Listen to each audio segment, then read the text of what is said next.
Since the beginning of his administration, and probably since almost the beginning of his real estate career in New York, former US President Donald Trump has faced the possibility of being indicted on criminal charges. However, up until this point, the possible repercussions of such a catastrophic change in American politics were only hypothetical. After much media speculation, it was revealed recently by the New York Times that a Manhattan grand jury has decided to indict Trump, and that the Manhattan District Attorney would now probably try to arrange his surrender. The District Attorney's Office launched a criminal inquiry into whether payments made to adult film star Stormy Daniels via Trump's lawyer Michael Cohen in violation of electoral laws. This has led to the indictment. On a recent interview by News Nation, they asked Trump's spokesperson Liz Harrington about what the former president wants to see on the streets of America, if anything. Now, Harrington responded by saying that Trump wants peace, and that he wants everyone to realize that what is happening to America right now is very, very sad. She continues by saying that America is no longer a constitutional republic, but rather a banana republic, and that they are not under the rule of law, but instead the rule of corrupt men. She describes these so-called corrupt men as a very corrupt political class that throws the law out the window and targets political opponents to take them out of a presidential race.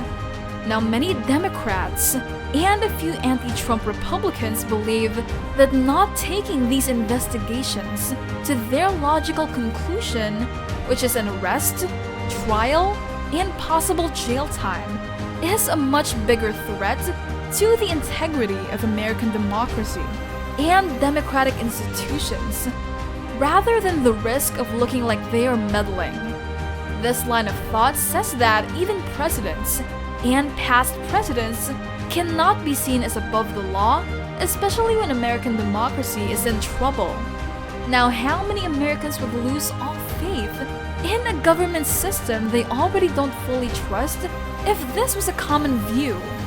Even more important, how would criminals and those who back them act if they thought they could break the law without getting caught? Trump may be able to use the media circus to his political advantage.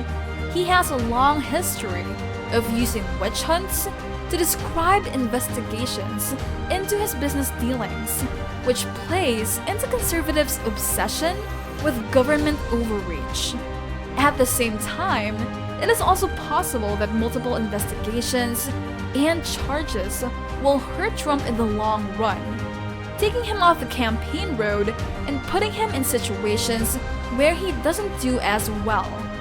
This could go as badly for him as the few bad talks he had with the media when he was president, and it could give another candidate a chance to win. Democrats and other people who are against Trump and the movement he leads have different ideas about the risks and effects. Some lawyers and political commentators are worried about the case that led to Trump's charge. But how did Trump react to his indictment? In a statement, he said that the vote by the grand jury in Manhattan was political persecution and election interference at the highest level in history. This statement was notable for how harsh it was toward the prosecution. It was also a sign of what might come next. Trump wrote this statement saying, in their quest to get Trump, the Democrats have lied, cheated, and stolen. But now, they've done the unthinkable, charging a person who is completely innocent. That's what he wrote. The former president said that the investigation that led to the arrest was just the latest in a long line of criminal investigations that have never led to charges against him. Now, Trump's reaction to the news that he was going to be indicted 2 weeks ago was strangely similar to what he said before the Capitol riot, which is, protest, take our nation back.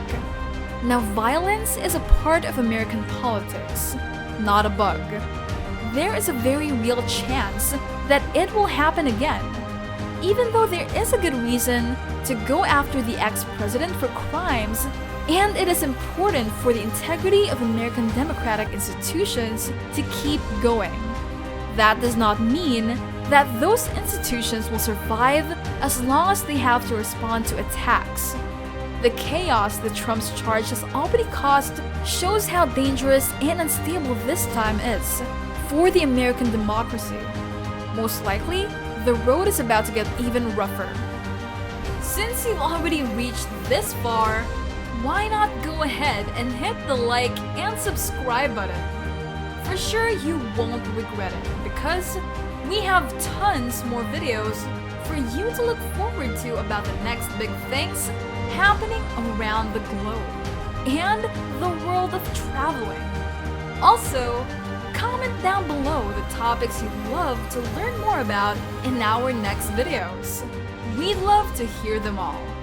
Now, back to the video. So what happens next?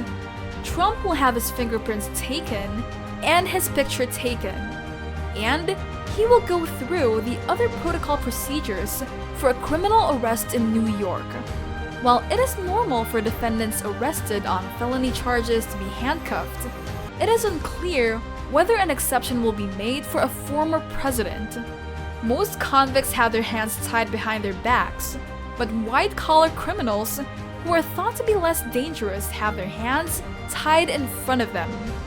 Now, Trump will almost certainly be followed at every step, from the moment he is taken into custody until his appearance before a judge in Lower Manhattan's imposing criminal courts building, and that is by armed agents of the US Secret Service. By law, they have to look out for him at all times. State court officers are in charge of security at the courtroom. The Secret Service has worked with these officers in the past, but Anthony J. Guglielmi, the head of the government agency's press office, said he couldn't say anything about the steps that would be taken for the popular businessman. Trump, who is running for president for the third time, will turn himself in, his lawyers said late Thursday. He is likely to be tried on Tuesday. After he is arraigned, he is almost certain to be freed on his own recognizance, because the indictment will likely contain only non-violent felony charges. Under New York law, prosecutors cannot request that a defendant be held on bail in such situations. So what are your thoughts on the matter of Trump's indictment?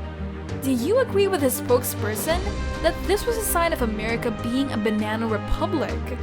Share your thoughts with us down below. Until next time!